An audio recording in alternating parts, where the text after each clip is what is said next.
Ok, nuevamente. Entonces, habíamos dicho que íbamos a denominar indistintamente incremento o variación y que íbamos a tener dos tipos de variaciones. Las variaciones de las variables independientes o variables X, que la íbamos a representar por esta ecuación que tenemos encerrada aquí en rojo, y que la variación en X se iba a determinar restándole a X2, X1. Y que para determinar, teníamos que identificar nada más qué es X2 y qué es X1. Entonces, para nosotros, X1 va a ser igual a un valor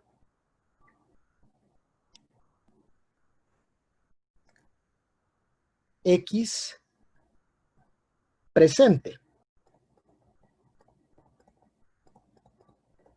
Recuerde que en ciencias económicas la variable X o la variable independiente se va a utilizar para representar lo que son bienes materiales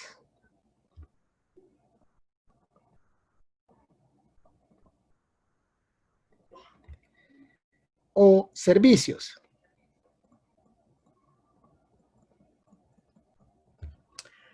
Y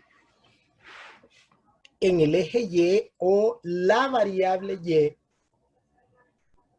vamos a representar unidades monetarias. Es decir, todo lo que se expresa en unidades monetarias lo vamos a representar en el eje Y, y en la mayoría de las funciones económicas va a ser la variable dependiente, a excepción de la demanda. Ahí se invierte la dependencia de las variables, pero eso lo veremos más adelante. Por el momento, las funciones con las que estaremos tratando, ¿verdad?, que es la función de ingreso, costo y utilidad. La variable independiente son las X, que representan los bienes materiales o servicios, y la variable dependiente va a ser la variable Y, que en la cual se representa todo lo que se mide en unidades monetarias. Es decir, el ingreso se mide en unidades monetarias, el costo se mide en unidades monetarias, la utilidad también se mide en unidades monetarias. Entonces, habíamos dicho que X1 iba a ser el valor presente. Digamos, la mayoría de los ejercicios que nosotros vemos en esta clase son relacionados al área de producción. Entonces, digamos, uno puede saber qué cantidad es X1 porque usualmente se refieren a esta como la producción actual o actualmente se está produciendo, ¿verdad? Entonces, eso significa que esa va a ser nuestra variable X1. Y X2 la vamos a utilizar para representar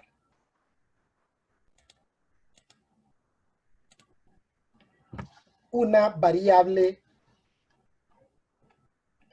X a futuro.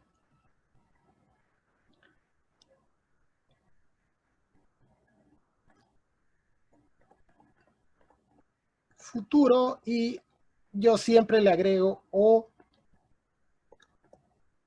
propuesto, porque usualmente cuando nos referimos a la variable X, nos referimos a, en los ejercicios se refieren a ellos como se propone para el siguiente periodo, ¿verdad? O se quiere incrementar. Entonces, ese tipo de expresiones, ¿verdad? Se refieren a cosas que sucederán en el futuro. Por eso, X2 lo utilizaremos para representar valores en el futuro. Ok. Ahora bien, la variación de la variable dependiente, la variable Y, la podremos representar como Y2 menos Y1, pero como no es común que nosotros conozcamos de antemano los valores de Y. Es decir, usualmente el valor de Y se tiene que determinar porque recuerde que dijimos que la variable Y es una variable dependiente, es decir, su valor depende de los valores que tome X, tal como dice la teoría, que la variable Y depende de los valores que tome X. O sea, los valores de Y se obtienen evaluando valores de X en una función.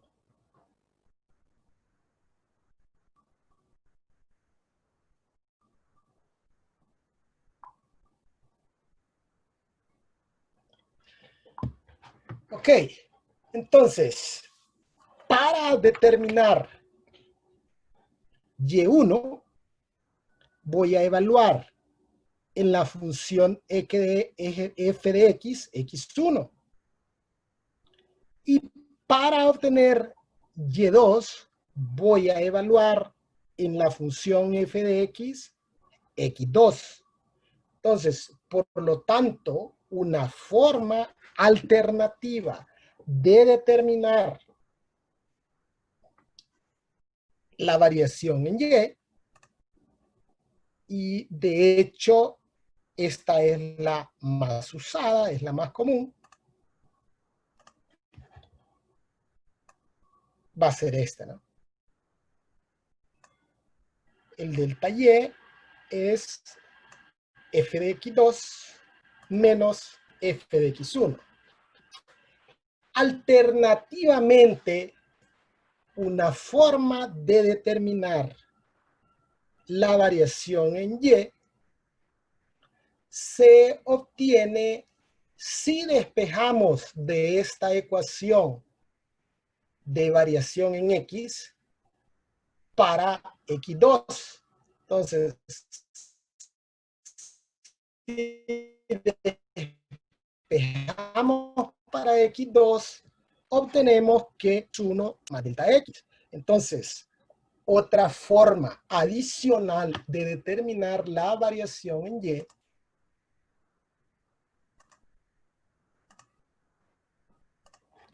va a ser f de X1 más delta X menos f de X1.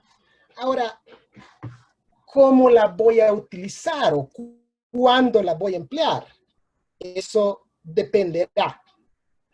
Dependerá de los datos que el ejercicio me proporcione o cómo está expresado el ejercicio.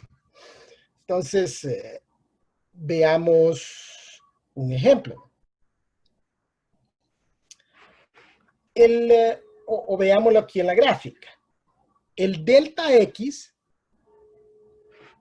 se obtiene, tal como aparece aquí, restando X2 de X2 X1. Pero lo que representa es la distancia que hay entre X1 y X2. Eso es el delta X. Ahora, el delta Y representa la distancia que hay entre Y1 y Y2. Es decir, f de X2 menos f de X1. Entonces, por ejemplo, ¿verdad? Podríamos tener que X1 es 4 y que X2 es 7. Si nosotros calculamos la variación en X, esta va a ser X2, que es 7, menos 4, y tenemos que la variación o incremento en X es de 3. Entonces, lo que una de las fórmulas nos dice es que yo puedo expresar a X2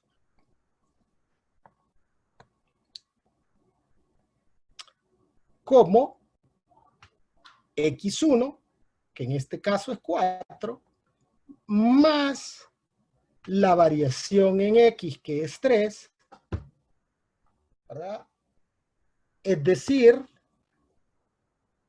de esta forma, nosotros obtenemos 7, que es X2. O sea, X2 lo puedo expresar como 7 o como X1 más delta X. Y les decía, todo dependerá de cómo esté expresada o expresado los valores en la redacción del ejercicio. ¿Ah? Entonces, de eso dependerá cuál de estas tres fórmulas utilizaremos, pero les decía que la más común es la número 2. Ok, muy bien. Vamos a hablar ahora de la tasa de cambio promedio. Gracias por su mensaje. Entonces, solo le voy a hacer algunos cambios aquí. Vamos a cambiar esto. ¿Dónde más? Aquí y aquí. Okay. Entonces, la tasa de cambio promedio de la función y igual a f de x entre x igual a x1 y x igual a x2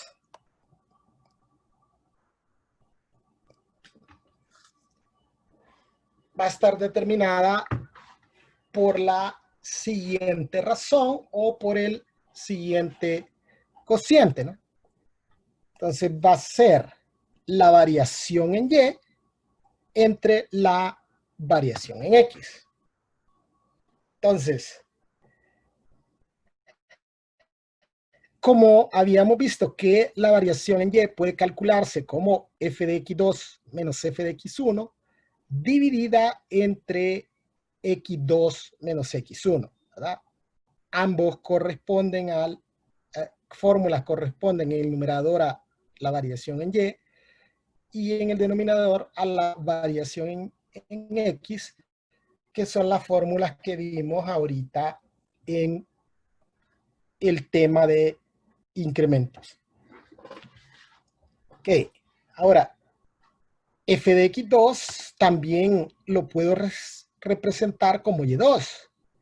Y f de x1 lo puedo representar como y1. Es decir, la tasa de cambio promedio también puedo expresarla como y2 menos y1 entre x2 menos x1. Y esta es una fórmula que ya nosotros hemos conocido con anterioridad.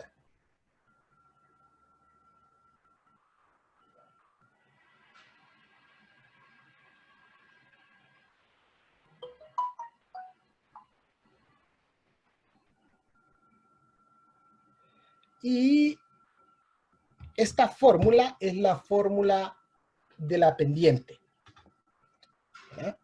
Ahora, pero esta fórmula es exclusiva para pendientes de líneas rectas. ¿Ok?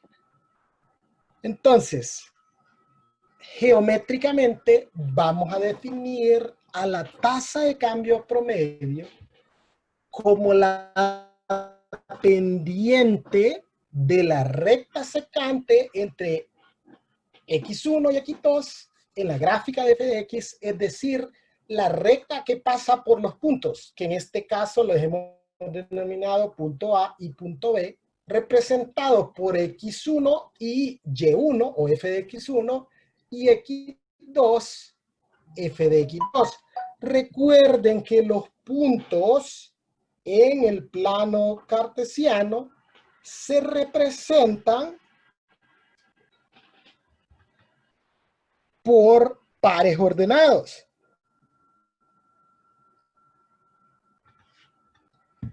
Es decir, va a ser un valor de X y un valor de Y. Entonces, veamos en esta gráfica aquí es que la tasa de cambio promedio es la pendiente de una recta secante. ¿Qué es una recta secante? Es una recta que corta el gráfico de una función en dos puntos. Usualmente, cuando nos enseñan el tema de rectas secantes y tangentes, lo hacen con una circunferencia, pero básicamente una recta secante es una recta que corta el gráfico de una función en dos puntos, ¿no? En estos dos puntos. La función es esta curva en roja, que es la función f de x, y esta recta, ¿verdad? Es esta igual a mx más b. Entonces, donde esta m es la pendiente o la tasa de cambio promedio. Por eso dice que pasa por el punto A y por el punto B. Entonces, esta M que está acá es la pendiente de esta recta que pasa por el punto A y B. Y como podemos recordar, la pendiente se calcula como y2 menos y1 sobre x2 menos x1. Entonces, la tasa de cambio promedio sería la pendiente de la recta secante al gráfico de una función dados dos puntos. Entonces, por eso aquí hemos representado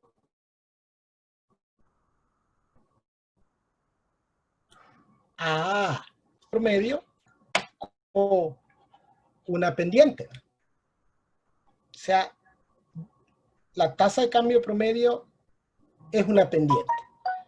Si se calcula mediante la misma fórmula de la pendiente, entonces la tasa de cambio promedio geométricamente es una pendiente.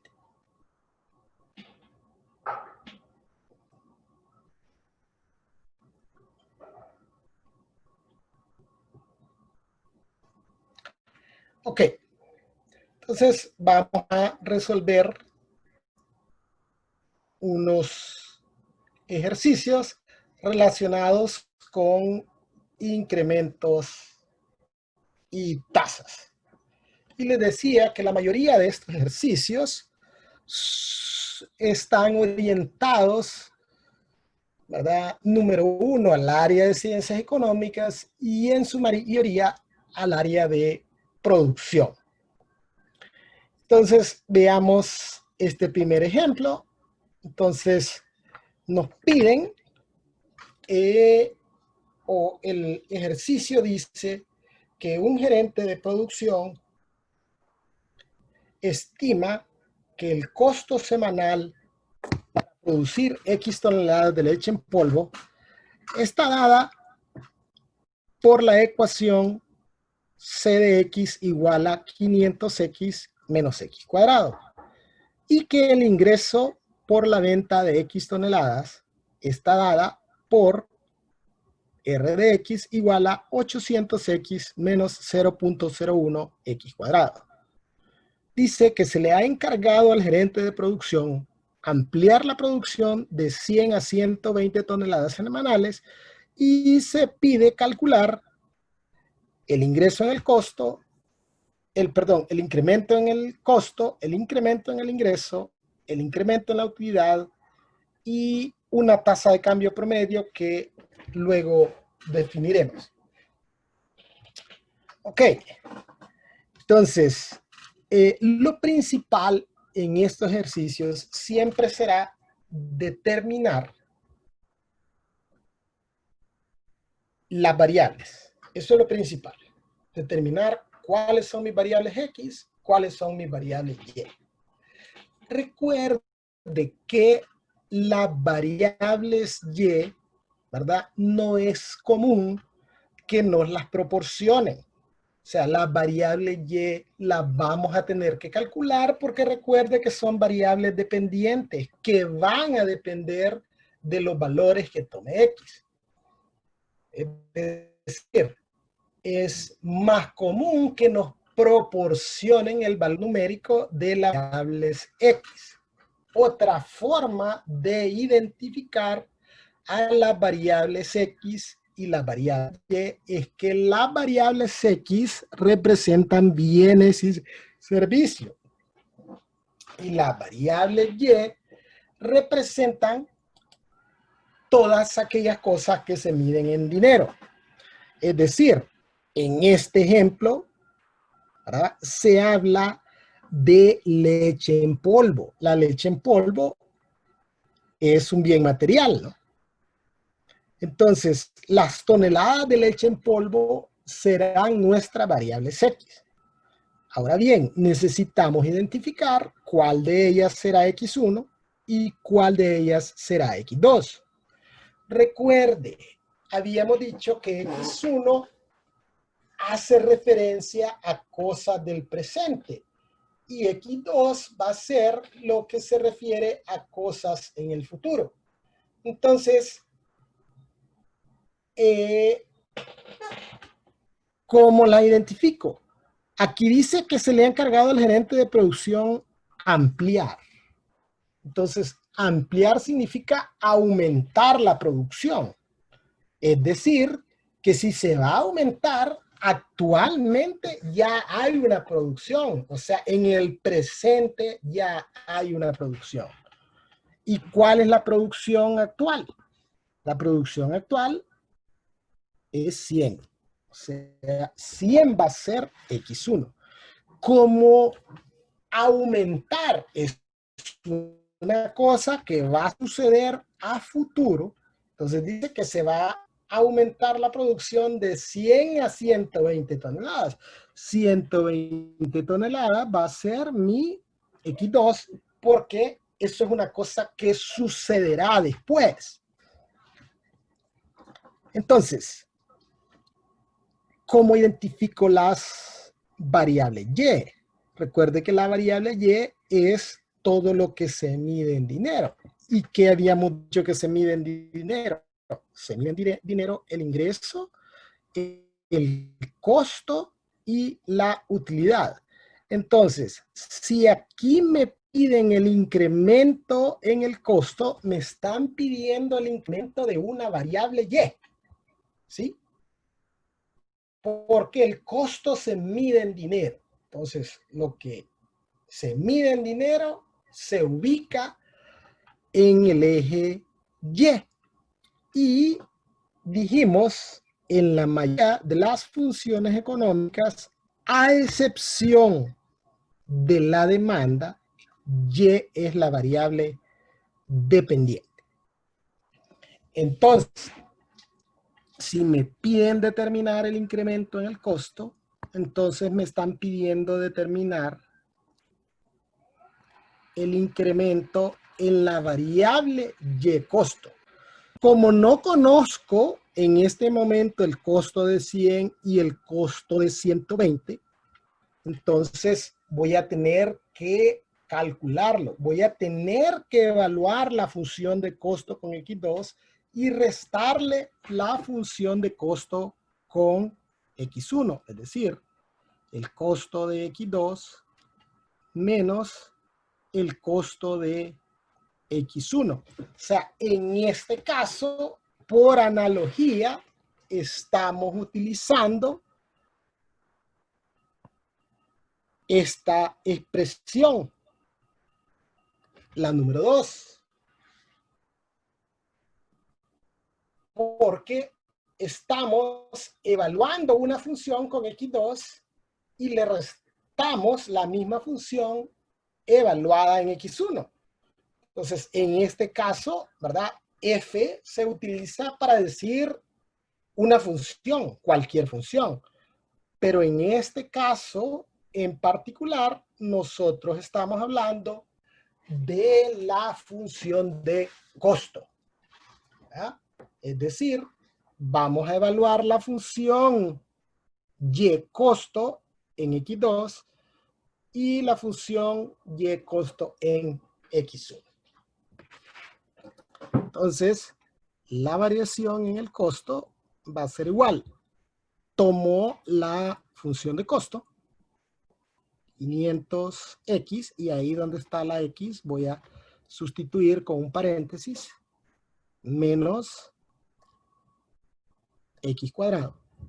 Y la voy a evaluar primero con X2. ¿Cuánto vale X2? 120. Luego, a esto le voy a restar la misma función de costo, pero esta vez evaluada en X1.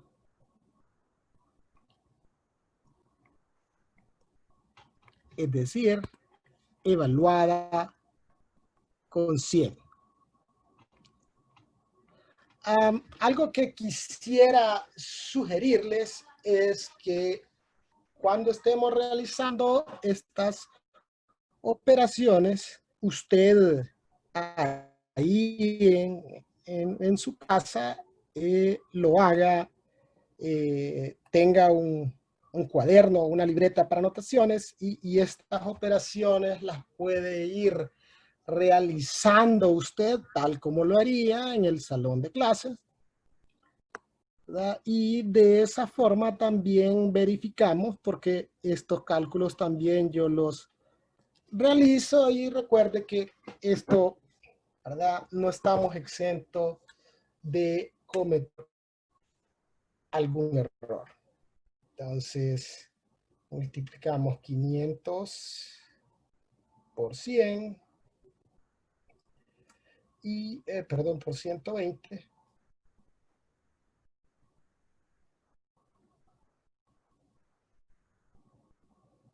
Y le vamos a restar 120 al cuadrado. Eso nos daría como resultado 45.600. Fíjense que una vez que yo he evaluado la función de costo con X2, esto ya se vuelve Y2 o el costo 2.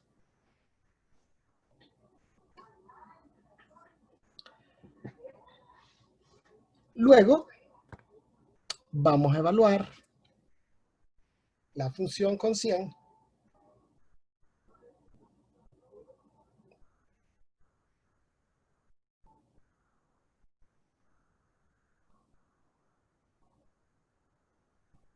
Y esto me daría como resultado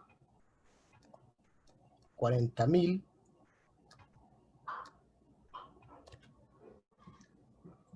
Entonces, una vez evaluado, esto se convierte en Y1, ¿verdad? O el costo 1. Y al restarlos, obtengo como resultado un incremento en el costo de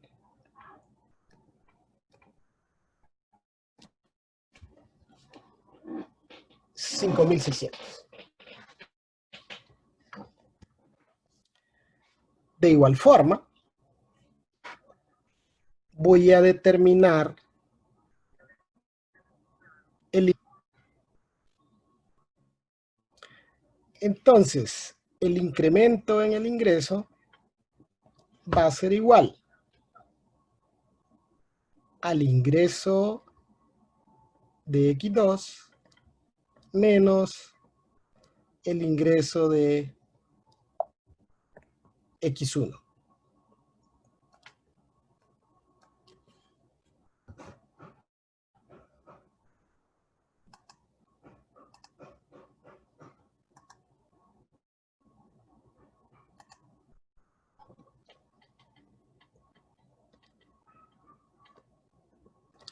Entonces, la variación en el ingreso va a ser la función de ingreso,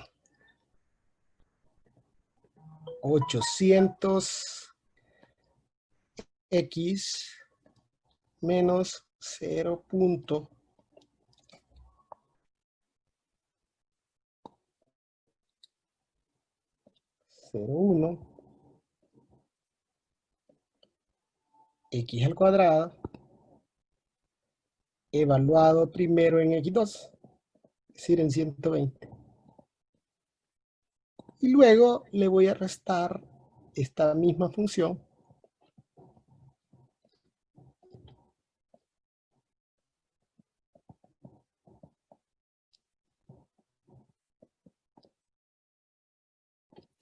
pero evaluada en x1, es decir, evaluada con 100.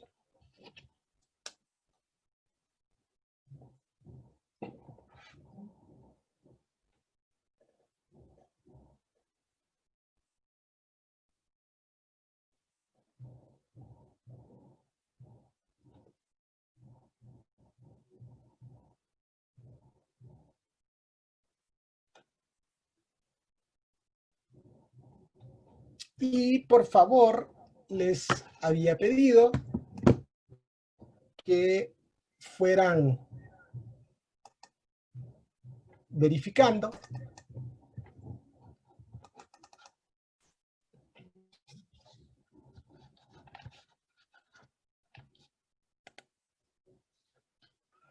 entonces ahí los compañeros en el chat pueden poner cuánto les dio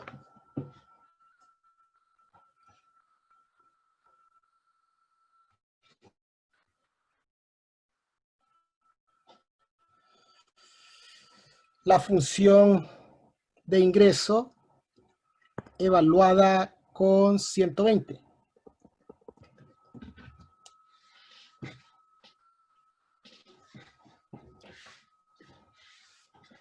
¿Cuánto les dio la función de ingreso evaluada en 120?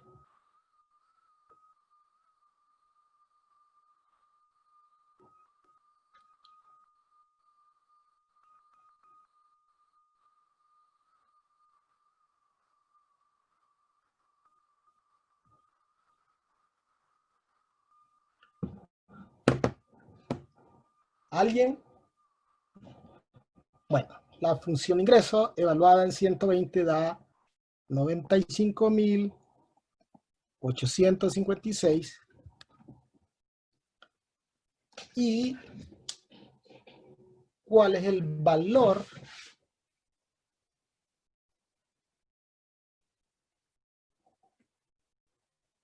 de la función de ingreso evaluada con 100.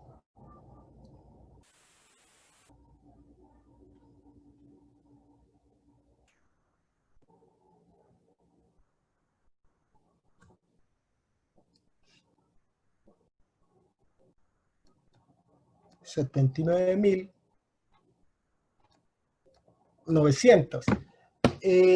Verifíquenme, por favor, compañeros,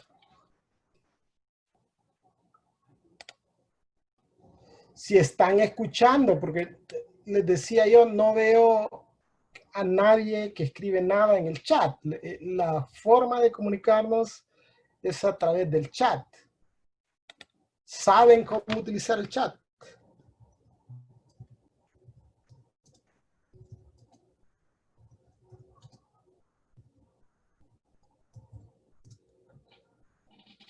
Okay, me dicen sí, eso da.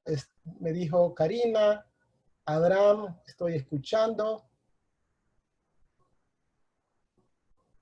García Suazo dice la variación en el ingreso. Y Carlos Gómez también dice 15.956.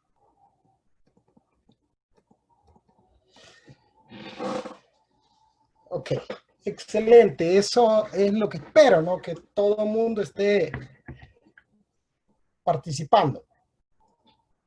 Ok, entonces ya hemos determinado el incremento en el costo, el incremento en el ingreso. Ahora vamos a determinar el incremento en la utilidad. Entonces, hay dos formas en las que podemos determinar el incremento en la utilidad. Una de ellas sería tal y como determinamos tanto el incremento en el ingreso como el incremento en el costo. Es decir, para determinar el incremento en la utilidad, yo evaluaría la función de utilidad con X2 y le restaría la función de utilidad con X1. Pero esto implica que yo tendría que primero obtener mi función de utilidad porque no me la proporciona. Entonces tendría que a la función de ingreso restarle la función de costo. Y entonces luego haría la variación en la utilidad.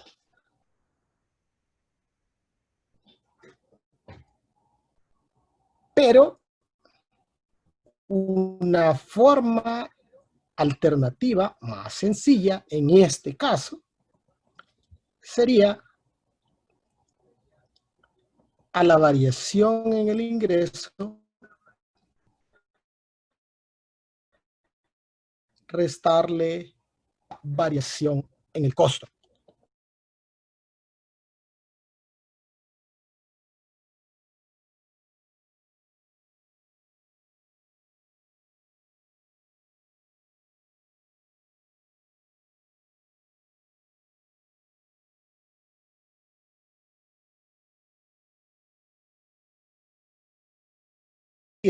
En este caso, ¿cuánto sería la variación en la utilidad?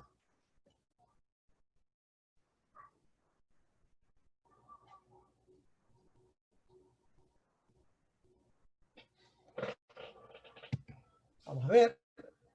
Ahí Héctor Valeriano contestó 10.356. Entonces, Carlos Gómez, Dana, García Suazo, perfecto, excelente, todos están participando. Entonces, tenemos que la variación en la utilidad es de 10.356. Entonces, hemos determinado la variación en el ingreso perdón, en el costo, la variación en el ingreso y la variación en la utilidad. Entonces, recuerde que lo que hemos estado determinando son variaciones en Y. Es decir, lo que hemos estado midiendo en este momento ha sido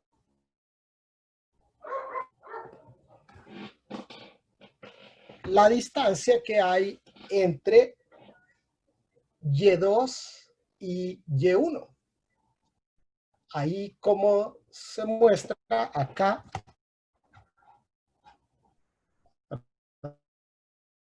aquí donde puse esta flechita roja, es la que hemos estado determinando, ¿verdad? La variación de Y.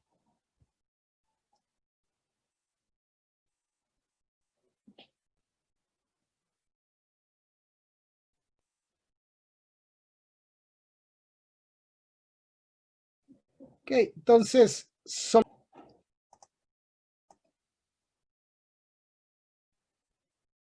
una tasa de cambio promedio. Ahora, la tasa de cambio promedio podríamos determinarla de cualquiera de las tres variables Y, del costo del ingreso o de la utilidad, ¿no? Entonces, porque recuerde que la tasa de cambio promedio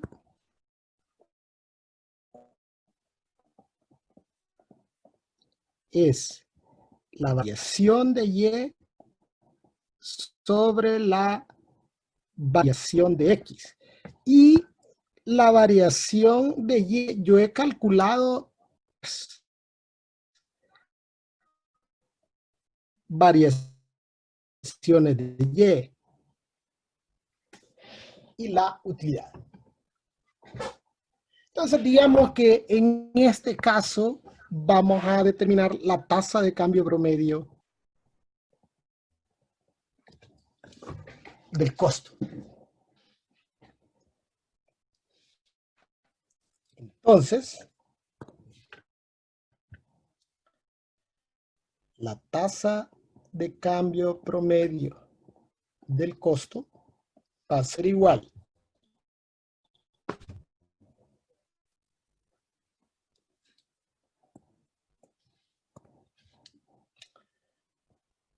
a la variación en el costo entre la variación en X.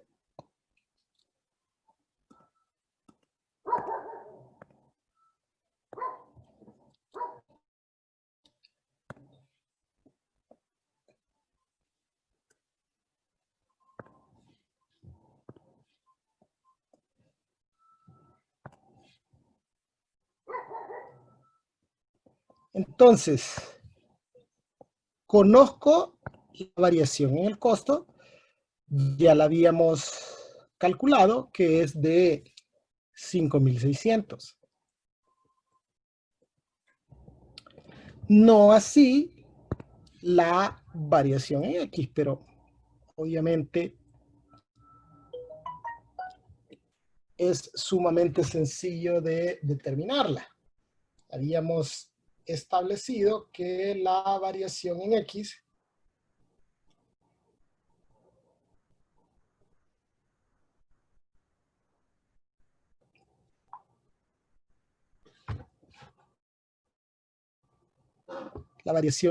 es X2, X1. Hagan el cálculo que estoy tratando de agregar aquí un compañero que por alguna razón se salió.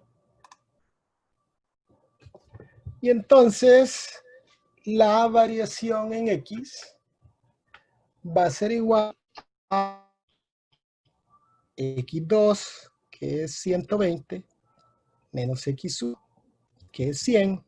Es decir, que la variación X va a ser igual a 20.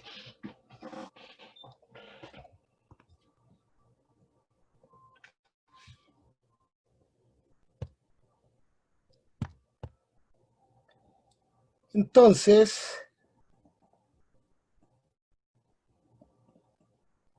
¿cuál sería la tasa de cambio promedio para el costo? A ver, aquí dice Héctor Valeriano, Idana, Abraham Marroquín. Dicen, la tasa de cambio promedio es de 280. Ahora, es importante entender, ¿verdad? Porque realizar los cálculos es sencillo. Carlos Gómez, Raúl Palada, Karen Pozo, Enrique Colindres, Alan, ¿verdad? Excelente, están participando.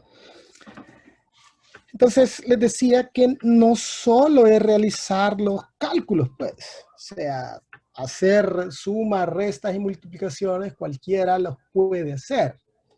Lo que nos diferencia a los profesionales de los demás es que nosotros sabemos cómo interpretar estos números, ¿verdad? Ustedes, futuros profesionales, entonces deben de saber cómo interpretarlos.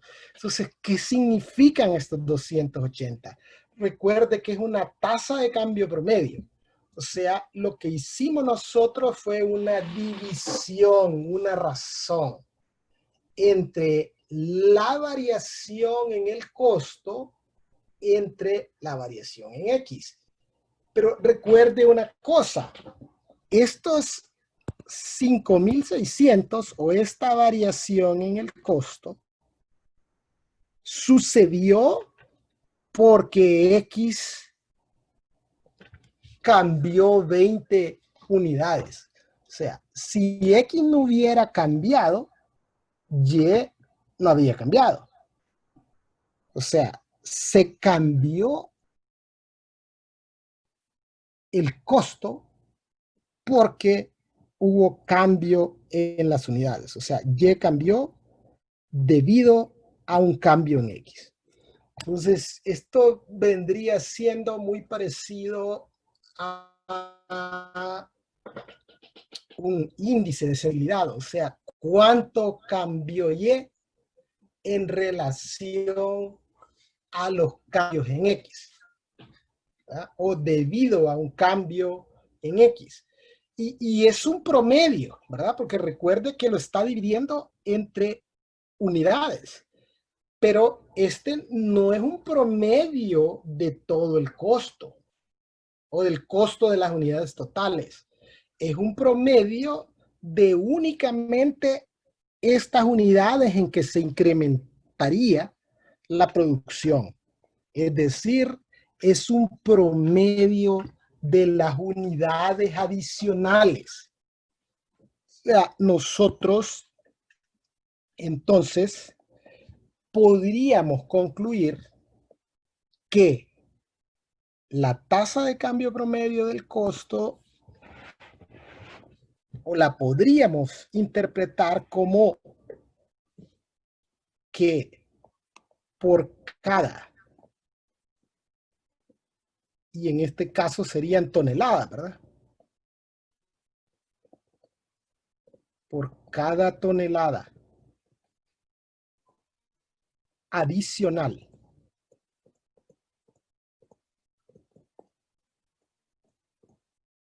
producida,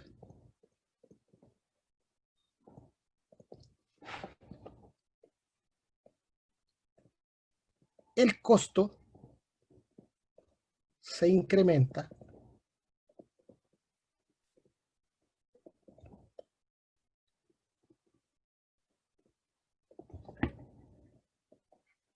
a razón